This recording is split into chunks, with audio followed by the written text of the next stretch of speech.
Rita Maestre, portavoz del Gobierno Municipal, Sofía Miranda, Ciudadanos, Íñigo Enrique de Luna, PP, y por el PSOE, Mercedes González.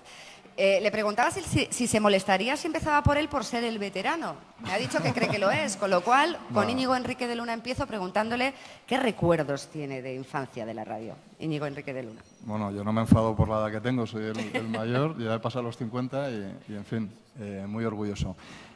Vamos a ver, la radio yo creo que forma parte de nuestra vida, ¿no? Y desde luego, como en una época pues la televisión empezó más tarde y tuvo menos importancia, la radio era el medio informativo por naturaleza y claro que sí, mi infancia está vinculada a la radio, está vinculada, pues, sobre todo tengo recuerdos de ir al colegio y de venir oyendo algunos programas que me hacían mucha gracia y que no se me han olvidado. Pues había uno que se llamaba La saga de los porretas, que es que era tronchante, era la típica familia de estas pues, que hacía cosas muy raras y muy divertidas.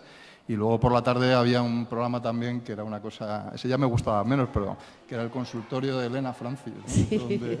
Luego les iba a preguntar donde la gente llamaba y contaba sus problemas. Sí, y bueno, pues eso yo creo que marcó toda una época, ¿no? Bueno. Y luego, pues como yo soy muy aficionado al fútbol y tengo la desgracia de ser seguidor del Atlético de Madrid y somos el Pupas, pues el conducir e ir escuchando el fútbol, pues yo creo que alguna vez me ha provocado algún infarto, porque en la radio se cantan los goles, pero hasta que no acaba el gol ese que nunca se acaba, no te enteras quién ha marcado, quién no. Y bueno, esos también recuerdos de la radio. Las mujeres ahora, que somos mayoría, Rita Maestre, por ejemplo, ¿cuál es su primer recuerdo radiofónico? Pues yo la verdad es que estaba pensando en la pregunta que le haces a Íñigo y yo en mi casa no se oía la radio. Se oía, vamos, salvo cosas excepcionales, no era una de estas casas donde la radio está puesta siempre. Y yo me conecté a la radio y empecé a escuchar la radio cuando me fui de Erasmus a Bolonia y como se comentaba antes en otra mesa, pues era mi cordón umbilical con el país, era mi forma de estar conectada, empezó a ser ahí la radio. ¿Mercedes?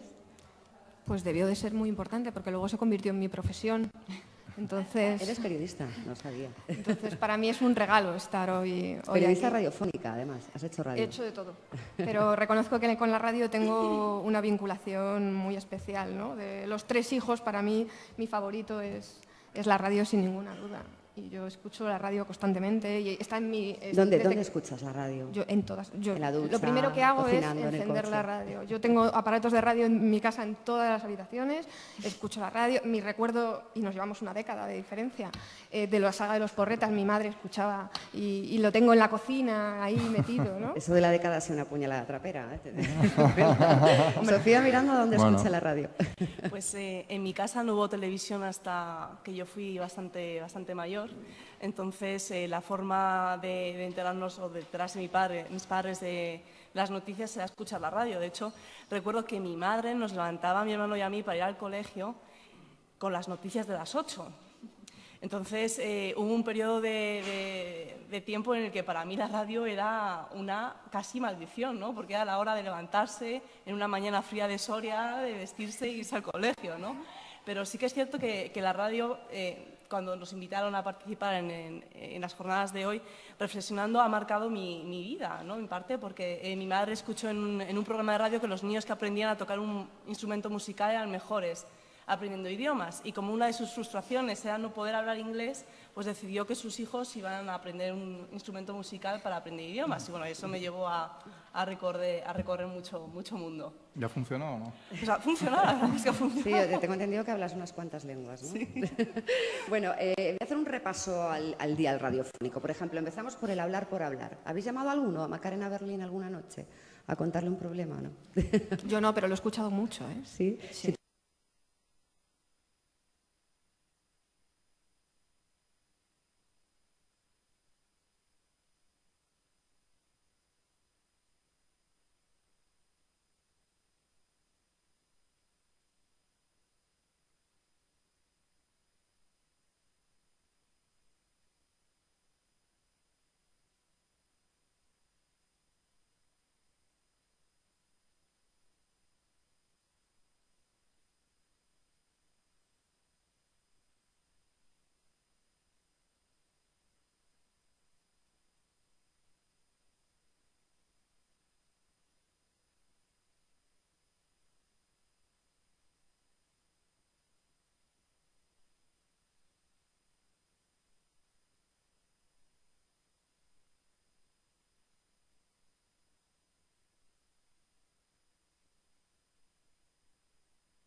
¿Tuvieras que llamar a Macarena hoy para contarle un problemón, qué le dirías?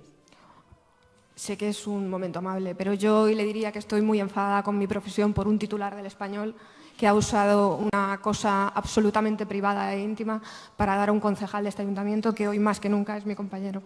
Sí. En eso estamos de acuerdo. Mercedes. Rita, ¿tú qué le dirías a Macarena Berlín? Sí, en una línea parecida, que estoy segura de que se puede no solo hacer política y hacer críticas, sino también hacer periodismo de forma rigurosa y hablando de los temas por los que uno llega aquí, que no son nunca los personales, sino sus proyectos políticos, sus propuestas políticas, y que sería deseable y mejor para todos que el debate político, pero también periodístico, pues se hiciera en esos términos, que seguro que es mejor para todos, independientemente de las ideas de cada uno. No tenía que haber hecho esta pregunta porque nos estamos poniendo súper serios. Bueno, pero venga, terminamos la ronda. Sofía. Bueno, yo estoy de acuerdo suscribo las palabras de Mercedes y de Rita, ¿no? Creo que hay que tener libertad de expresión, que hay que tener capacidad de criticar, pero con cierto límite, ¿no? Que no es usar detalles de la vida privada de alguien para hacer ataques que yo considero al menos sucios. Entonces, mi queja iría por ahí también. ¿Y Íñigo? Bueno, pues nada, hoy estamos todos de acuerdo. Yo pienso exactamente lo mismo. Me parece, en fin, bueno, que yo creo que una cosa es la política y el debate político y otra cosa ya es la vida personal y privada. Y cuando se utiliza la vida personal y la vida privada para hacer daño político, a mí eso me parece una vergüenza. Bueno, ahora les quiero preguntar, como políticos que se enfrentan a periodistas radiofónicos, han ido a programas de radio, quiero preguntarles, ¿cuál es el toro más complicado que han tenido? ¿Qué periodista ha sido más difícil a la hora de hacer una entrevista en la radio? Rita, por ejemplo, ¿con cuál lo has pasado peor? Pues no he ido mucho a la radio yo últimamente. Estaba pensando en cuáles son los periodistas más difíciles que he tenido últimamente, que fue antes de ayer, pero era una entrevista en papel, aunque también era en directo, que se grababa, porque lo fundamental, yo creo, de lo difícil es cuando no se puede parar, no puedes decir, espera un momento, que me tengo que mirar un dato, sino que estás en directo, ¿no? Y eso en la radio también se produce. ¿Pero hay alguno que te dé miedo, especialmente? Se me ocurre Carlos Alsina, que es un toro. Bueno, hay uno que ha amenazado con que si me ve por la calle me pegaría un tiro. Eso me da un poco de miedo, un periodista radiofónico. Íñigo, ¿cuál te da miedo a ti? Bueno, ahora es verdad que en el ámbito municipal pues no hay tanto debate radiofónico, pero cuando estaba en la Asamblea de Madrid, pues todos los miércoles íbamos a la cadena SER, hay un debate que había con Antonio Miguel Carmona y luego con Cepeda. Y bueno, pues ir a la cadena SER, uno del PP, pues sí era, en fin, no voy a decir territorio comanche, pero un sitio difícil donde casi siempre los temas pues son complicados. Pero en fin, yo creo que por encima de todo pues hay grandes profesionales y yo de Javier Casal, que era el que moderaba, pues tengo el mejor de recuerdo y me considero amigo suyo. Sí. Mercedes. Ninguno. ¿Ninguno te da miedo? No. Tú eres el que le da miedo, ¿no? A los periodistas. No, tampoco. ¿Y Sofía? Pues la verdad es que no me he encontrado con ningún periodista realmente que me haya puesto entre la espada y la pared, ¿no? Yo creo que incluso a veces son más incisivos los propios estudiantes que se acercan o los propios ciudadanos. Son muchas veces mucho más complicados que incluso los propios periodistas. Bueno, pues terminamos ya. Yo quiero acabar con un mensaje de cada uno de vosotros con motivo del Día Internacional de la Radio, a modo de titular. Primero la portavoz municipal, del Gobierno municipal, Rita. Bueno, pues que desde el Ayuntamiento vamos a intentar poner esta herramienta al servicio no del Ayuntamiento, no del equipo de Gobierno, ni siquiera tampoco de todos los concejales, sino al servicio de Madrid, que creemos que la radio debe ser un altavoz no de lo que hace un gobierno, sino de lo que sucede en la ciudad, que muchas veces está fuera de las instituciones, y que esta es una magnífica ocasión y un magnífico instrumento y herramienta para que todo eso salga, para que se conozca, para que sea una expresión de la ciudadanía madrileña. Íñigo Enrique de Luna, un mensaje en el Día Internacional de la Radio.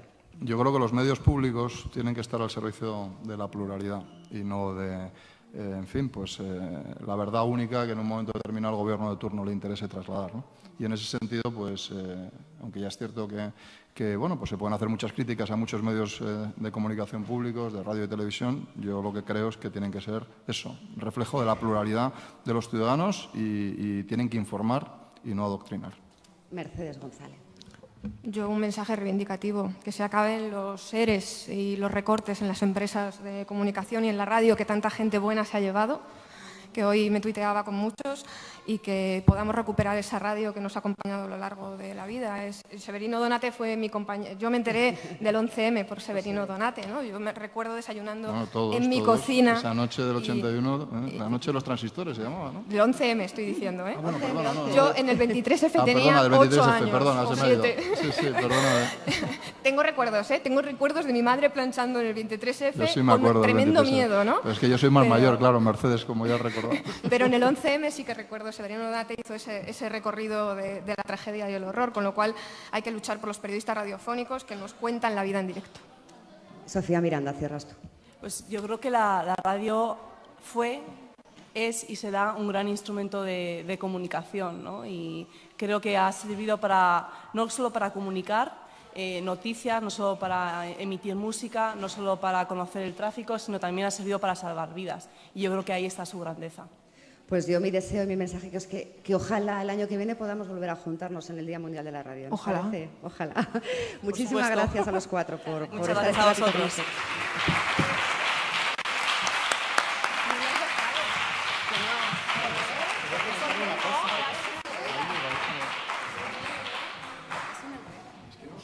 Hola. Íñigo, te quería preguntar antes de que te fueras, una pregunta importante. Como atlético que eres, ¿renovarías a Torres? Vamos, yo creo que Torres forma parte de la esencia atlética y yo, por supuesto, creo que es un jugador fundamental porque el espíritu atlético es lo más importante y él lo tiene. Me parece una buena causa para el Ayuntamiento de Madrid. Muchas gracias.